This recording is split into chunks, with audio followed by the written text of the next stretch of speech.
नमस्कार, मैं सनी मसीह 24 our today news से आपका स्वागत करता हूं और मेरे सहयोगी कैमरामैन जोशुआ जो कि मेरे साथ हैं। आज हम पहुंच चुके हैं अम्बाला शहर बस अड्डे के सामने और जैसा कि आप देख रहे हैं कि आज इस समय हम ई रिक्शा में बैठे हुए हैं और यहां पर जो भैया हैं जो इसका ई रिक्शा जो चलाते हैं उनसे बातचीत करेंगे कि आखिरकार लॉकडाउन, जो कि जैसे कि तमाम दर्शकों को पता है कि पिछला एक हफ्ता पूरे लॉकडाउन में निकला है और आज सोमवार है। कल देर रात जो स्थिति बनी हुई थी, नहीं पता लग पा रहा था कि आखिरकार लॉकडाउन लगेगा या नहीं लगेगा। देर रात सब लोगों को मालूम पड़ गया था कि लॉकडाउन एक हफ्ते के लिए और बढ़ा दिया गया है। तो ऐसे में हम यहाँ पर पहुँच चुके हैं, अम्बाला शहर के बस अड्डे के बाहर हैं। तो जो यहाँ पर रिक्शा चलाने वाले भैया हैं वो हमारे साथ हैं। भैया क्या नाम है आपका? राजेंद्र कुमार। राजेंद्र कुमार जी, कितने साल से आप रिक्शा चला रहे हो? 3 साल हो गए जी। 3 साल से चला रहे हो। कितनी कमाई कर लेते हो आप? यही है 500-400 रुपये बन जाते हैं रोज का खाना कमाना है इसमें। और अगर जैसे कि हम बात करें कि लॉकडाउन लगा हुआ है और पूरा एक हफ्ता लॉकडाउन में निकला है और आज दूसरे हफ्ते की पहला दिन है लॉकडाउन का, ऐसे में आपकी कितनी कमाई आज के समय में हो रही है? 200-300 रुपये होती है जी आज के टाइम में। सवारी तो है नहीं। ये रिक्शा जो आपका है, ये आपका अपना रिक्शा है या किस्तों पे लिया हुआ है? अपना है जी। किस्तों पे नहीं है? नहीं जी। तो देखिए जिस तरीके से बता रहे हैं कि 200-300 रुपये की कमाई होती है और बहुत मुश्किल से कमाई होती है। और ऐसे में जिस तरीके देखिए ई रिक्शा की अभी हमने आपको दिखाए, ई रिक्शा वाले कितने पैसे कमा रहे हैं। तो ऐसे ही यहाँ पर एक ऑटो वाले भी यहाँ पर भैया बैठे हुए हैं। क्या नाम है आपका? सर गुलशन कुमार। गुलशन कुमार जी, कितने साल से ऑटो चला रहे हो आप? सर हमको कम से कम 25 से 30 साल हो गए हैं। 25 से 30 साल हो गए हैं। गुलशन कुमार जी बाहर आ जाइए प्लीज़ थोड़ा सा। हाँ जी। 25 से 30 साल आपको ऑटो को चलाते हुए हो गए हैं। तो कितने रुपए जो हैं वैसे आप कमा लेते हो ऑटो से? सर मुश्किल से 200 या 250 रुपया दिहाड़ी पड़ती है। 5 से 6 हज़ार रुपये महीना दिहाड़ी बनाते हैं। आज के समय की बात कर रहे हैं या आप नॉर्मल दिनों की? 6,000 250 रुपया 2-250 रुपया दिहाड़ी बनती है जी ऑटो रिक्शा में। और जैसा कि देखिए आपको पता है कि कल देर रात ये स्थिति बिल्कुल क्लियर कर दी गई थी हरियाणा सरकार द्वारा कि एक हफ्ते का फिर से लॉकडाउन बढ़ा दिया गया जी, यानी कि दूसरे हफ्ता जो अब लॉकडाउन शुरू हो चुका है और आज उस लॉकडाउन का पहला दिन है दूसरे हफ्ते का। हाँ जी। तो ऐसे में आपको क्या मुश्किलें जो है इस लॉकडाउन में आ रही है? सर इसमें बड़ी मुश्किल तो ये है, बेरोजगार हो गए हैं, सवारी नहीं मिल रही जी। हम तो हफ्ता हो गया भूखे बैठे हैं जी। एक तो प्रशासन से, डीसी महोदय से, मुख्यमंत्री जी से और जो हमारे गृह मंत्री हैं, विधायक जी हैं बीजेपी सरकार से, उनसे हमारा पुनः जो यही अनुरोध है कि उनको कच्चा राशन और आर्थिक मदद, जैसे दिल्ली में मुख्यमंत्री जी ने 5,000 रुपये पर महीना टैक्सी वाले और जो अपने ऑटो स्टैंड वाले भाई हैं, ऑटो रिक्शा वाले, फड़ी वाले हो गए, दिहाड़ीदार जो मजदूर हैं, उनको आर्थिक मदद दी जाए और उनको राशन भी दिया जाए। हमारा बेरोजगार हो गए हैं, हमारा बुरा हाल है जी।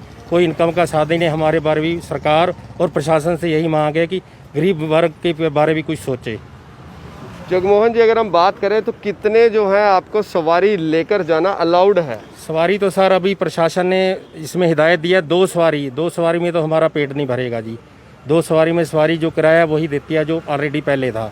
क्या आपको मालूम है कि आज का तेल का रेट क्या है, डीजल का रेट? हाँ जी सर, आज 82 से 84 रुपये डीजल पहुंच गया है। तो 82-84 रुपये, जैसा कि आपने बताया कि 2 ही सिर्फ सवारी को आप लेकर जा सकते हैं। तो ऐसे में क्या वो 82-84 रुपये और गाड़ी की मेंटेनेंस और आपकी दिहाड़ी क्या निकल पाती है? नहीं जी, बिल्कुल नहीं सर, बिल्कुल भी नहीं। आजकल के लॉक टाइम में तो बिल्कुल ही बेरोजगार की सवारी मिलती ही नहीं है। घर में आपके और कौन कौन है? घर में मम्मी पापा हैं, बच्चे भी हैं जी। क्या करते हैं आपके बच्चे? बच्चे पढ़ते हैं जी। तो पढ़ाई की जैसे बात यहाँ पर जगमोहन जी कर रहे हैं, वो उनका साफ गुलशन, माफ़ी चाहता हूँ, गुलशन कुमार जी यहाँ पर अपने बच्चों के बारे में, पढ़ाई के बारे में बता रहे हैं। घर पे बुज़ुर्ग माँ बाप हैं और ऐसे में ये अकेले जो है इस कार्य को करते हैं। अपनी ये रिक्शा चला करके, ऑटो रिक्शा चला करके अपने गुज़र बसर करते हैं, अपने घर परिवार वालों का पेट पालते हैं। और ऐसे में ये इनका साफ तौर पर कहना है कि जिस तरीके देखिए लॉकडाउन जो चल रहा है और पहले ही ये स्थिति इतनी ख़राब हो चुकी थी, लॉकडाउन जब पिछले साल में लगा था और निरंतर केसेस बढ़ते रहे और सरकार उसकी सख्ताई से पालना करने के लिए लोगों को समझाती रही। लेकिन जो आज दोबारा से 2021 के अंदर ये दोबारा से जो लॉकडाउन लगा है, दूसरे हफ्ते का आज पहला दिन है लॉकडाउन का, अगर हम उसके ऊपर बात करें तो ये जितने भी ऑटो रिक्शा चलाने वाले या ई रिक्शा चलाने वाले, उनका साफ तौर पर कहना है कि सरकार हमें मदद करे, क्योंकि इस समय लॉकडाउन के समय में लोग अपने घरों से नहीं निकल रहे हैं। ये अच्छी बात है कि यदि लोग इस चीज़ को समझ रहे हैं, क्योंकि बीमारी इतनी गंभीर है, अगर इस बीमारी से लोग बच सके तो बहुत ही अच्छी बात है, क्योंकि अस्पतालों में अगर हम देखेंगे तो बहुत सारे पेशेंट्स हैं। और ऐसे में ये जितने भी ऑटो रिक्शा वाले हैं उनका साफ तौर पर कहना है कि लोग नहीं आ रहे हैं, तो सरकार हमारी मदद करे। इन्होंने तमाम आला अधिकारियों से यही बात रखी है कि आप हमारी मदद करें। जिस तरीके दिल्ली सरकार तमाम टैक्सी वालों को और जितने ऑटो रिक्शा चलाने वाले हैं उनको जिस तरीके से मदद कर रही है, आर्थिक मदद दे रही है, उसी तरीके से हरियाणा के अम्बाला के जितने भी ई रिक्शा और ऑटो रिक्शा के चालक हैं उनको मदद मिल सके। तो इस तरीके से इन्होंने अपनी बात को यहाँ पर रखा है। स्वरण सिंह जी, कितने पैसे आप ऑटो रिक्शा चलाकर कमा लेते हैं? ऑटो रिक्शा क्या कुछ भी नहीं कमाते हैं, बताओ। घर से आ जाते हैं, सारा दिन यहाँ पे बैठ के चले जाते हैं, कोई पैसा नहीं मिल रहा, कोई कुछ नहीं। सारे दिन में कोई सवारी नहीं, आप ही देख ही रहे हैं कितना माहौल ख़राब है। तो आज कितने पैसे कमाए आप? आज सुबह के घर से 5 बजे के निकल के आया, 50 रुपये की बोनी किया बस से। देखिए, क्या उम्र है आपकी? हमारी उम्र है कम से कम 50-55 साल की उम्र है। देखिए, 55 साल के जो यहाँ पर ये बुज़ुर्ग यहाँ पर खड़े हुए हैं, जिनका साफ तौर पर कहना है कि मात्र पूरे दिन सुबह से अर्ली मॉर्निंग, जो कि सुबह 5 बजे से अपने घर से निकले हुए हैं और मात्र 50 रुपये की ही सिर्फ कमाई कर पाए हैं। तो ऐसे में कि बहुत बड़ा सवाल जो है यहाँ पर खड़ा होता है कि इन लोगों की मदद कौन करेगा। और अगर हम इसी बात को लेकर आगे चलें कि अगर इनकी मदद नहीं की गई तो ये अपने घरों से निकलने के लिए और भी मजबूर हो सकते हैं, क्योंकि सवारियां नहीं मिल रही है। तो निश्चित है कि इन्हें या तो अपना काम जो है दूसरा करना पड़ेगा। और हमने कुछ जगहों पर देखा कि कुछ ऑटो रिक्शा वाले जिनको सवारी नहीं मिल रही है, वो अपने ऑटो रिक्शा में सब्ज़ी रख के भी आज के समय में और फल रख कर आज के समय में बेचने की कोशिश कर रहे हैं, ताकि उनका गुजारा जो है, उनके घर परिवार जो है वो चलने लायक रहे। और आप कहाँ से आए हैं? हीरानगर से, गेल रोड से। गेल रोड से आए हैं। तो ये लॉकडाउन में आपको मुश्किलें हो रही हैं या इससे पहले भी मुश्किलें ऐसी ही चल रही थी? इससे पहले कोई मुश्किल थी, पिछला लॉकडाउन लगा जो, उसमें भी थोड़ी स्थिति खराब हो गई थी। अब उससे भी बुरा हाल हो गया। बताओ क्या। घर में आपके पास कितने बच्चे हैं? मेरे पास 3 बच्चे हैं, 6 मेंबर हैं घर के खाने वाले। तो बच्चे कितने बड़े हैं? बच्चे छोटे हैं। बच्चे छोटे हैं। तो पढ़ाई लिखाई भी उनकी सारी ठप होगी। बताओ क्या, स्कूल में भी नहीं जा रहे हैं, स्कूल बंद पड़े हैं। तो क्या बच्चे घर तो आप में। सिर्फ अकेले ही हैं जो अपने घर में कमाने वाले हैं? हम अकेले हैं। हमारा पिताजी है, वो बेचारे बुजुर्ग हैं, वो कुछ कर नहीं सकते। हम अकेले ही घर में कमाने खाने वाले हैं। तो जिस तरीके से स्थिति जो बन रही है और अभी बनी हुई है, आपने देखा कि किस तरीके से ऑटो वाले और ई रिक्शा जो चलाने वाले हैं उनको किस तरीके से परेशानी हो रही है। तो ऐसे में ऑटो यूनियन के प्रधान हमारे साथ हैं, अशोक वशिष्ठ उर्फ बूंदी जी। तो इनसे हम बात करेंगे कि आप यूनियन के प्रधान हैं और ऐसे में आप अपने ऑटो चलाने वाले जितने भी ये जो रोज़गार हैं, उनका ई रिक्शा का जो रोज़गार है, आप उनके लिए क्या मदद कर रहे हैं और क्या सरकार से गुहार लगाना चाहते हैं?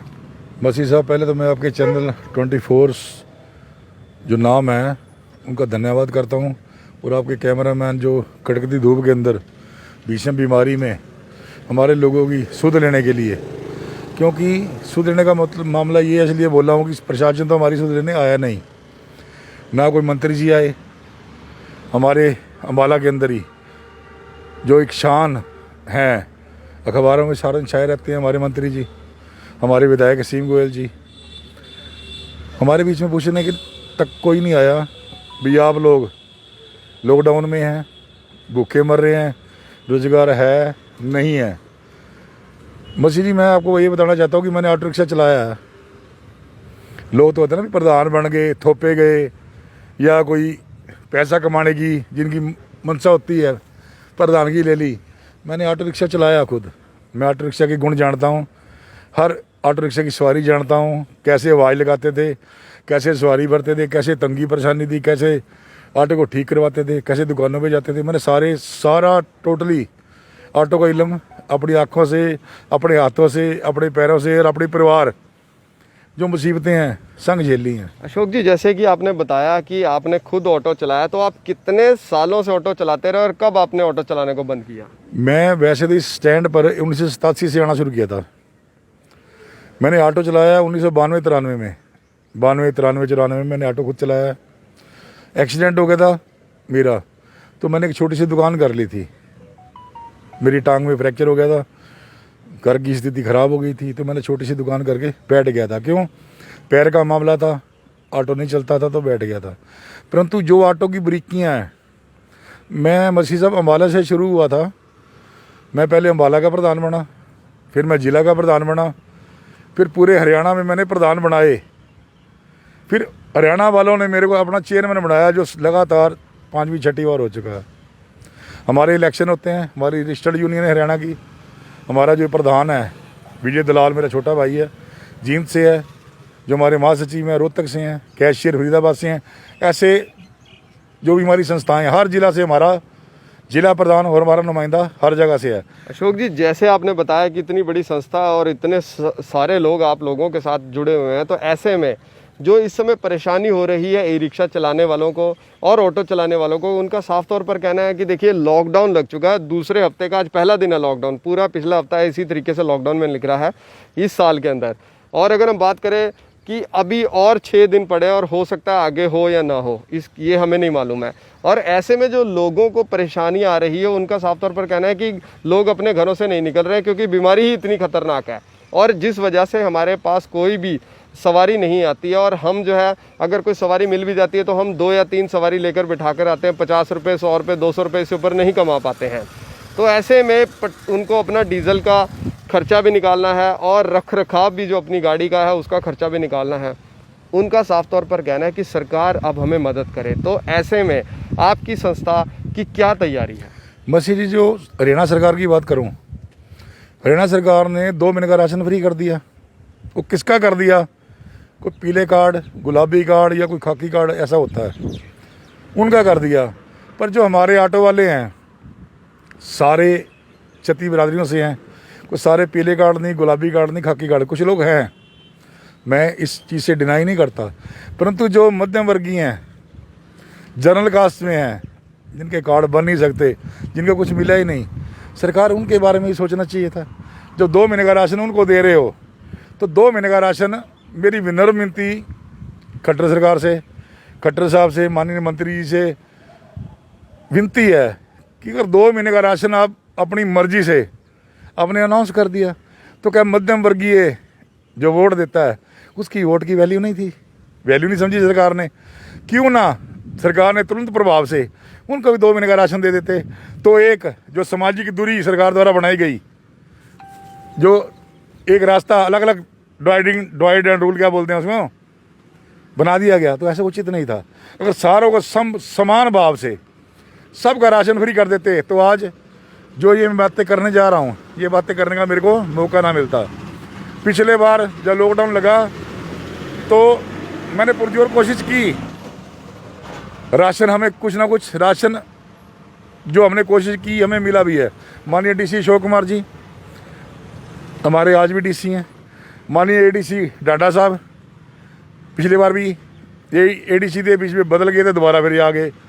तो कहने का मतलब है, पिछली बार भी मैंने जब हाथ जोड़े, विनती करी, तो हमारे उस समय खुल्लर साहब थे, मुख्यमंत्री जी के साथ खुल्लर साहब थे, तो मैंने निवेदन किया, तो उस समय राशन हमें मिला। पर मेरी इस बार भी विनती है, क्योंकि लॉकडाउन की कोई अवधि नहीं है। कल तक एक मंत्री जी बोल रहे थे, माननीय मंत्री जी, मैं नाम नहीं लूँगा, भाई अभी लॉकडाउन नहीं लगेगा, अफवाहों में ना आओ। माननीय गृह मंत्री जी ने ये बोला, जब तक मैं बोलता नहीं कोई लॉकडाउन नहीं है, तो 10 मिनट के बाद तुरंत ऊपर से अपना मुख्यमंत्री कार्यालय से मैसेज आ जाता है कि लॉकडाउन बढ़ा दिया गया है। तो जब हरियाणा सरकार में आपसी तालमेल ही नहीं है, जब माननीय मंत्री को ही पता नहीं लॉकडाउन लगना है, कोई मीटिंग नहीं हुई, कुछ नहीं हुई, तो आम लोगों को कैसे पता भी ये लॉकडाउन कब तक जाएगा? अगर लॉकडाउन लंबा जाएगा तो हमारे पीपे में आटा तो है नहीं, ना दाल है ना कुछ है। 82-84 रुपये तेल हो गया, 2 सवारी की परमिशन है, लाइन में ऑटो खड़े हैं, सवारी को देख रहे हैं, आवाज़ें लगा रहे हैं, सड़कें खाली हैं, सवारी कहाँ से जानी है? बस नहीं चल रही, ट्रेन नहीं चल रही, और कोई व्यवस्था नहीं है, तो सवारी कहाँ से आएगी? फिर भी कोई लोग 25 किलोमीटर से आ रहा है, कोई 20 किलोमीटर से आ रहा है, कोई 15 किलोमीटर से आ रहा है, क्योंकि घर में आटा दाल नहीं है। लोग विवश हैं, बीमारी बड़ी खतरनाक है। मैं ये नहीं कहता बीमारी नहीं है, बीमारी है। कल भी मसान घाट के अंदर था, शमशान में लगातार लाशें जल रही थी। कोरोना कोरोना कोरोना, हमें तो समझ नहीं आई, अभी सारी कोरोना से मर रहे हैं। और कोई बीमारी से मर ही नहीं रहा। अब पूरे हरियाणा में देख लो, पूरे हरियाणा के अंदर एक भी सिम्टम किसी और बीमारी से मरा कोई खबर देखी है आपने? किसी टीवी पे आ रहा है कोरोना से मर गया, फलाना मर गया, किसी में ये नहीं आ रहा ये शुगर से मर गया, ये निमोनिया से मर गया, ये तपेदिक से मर गया ना। तो मैं परेशान भी हूँ, बीमारी से डरा हुआ हूँ। सारे अपने साथियों को मास्क लगाने की बोलता हूँ, सोशल डिस्टेंसिंग के लिए बोलता हूँ।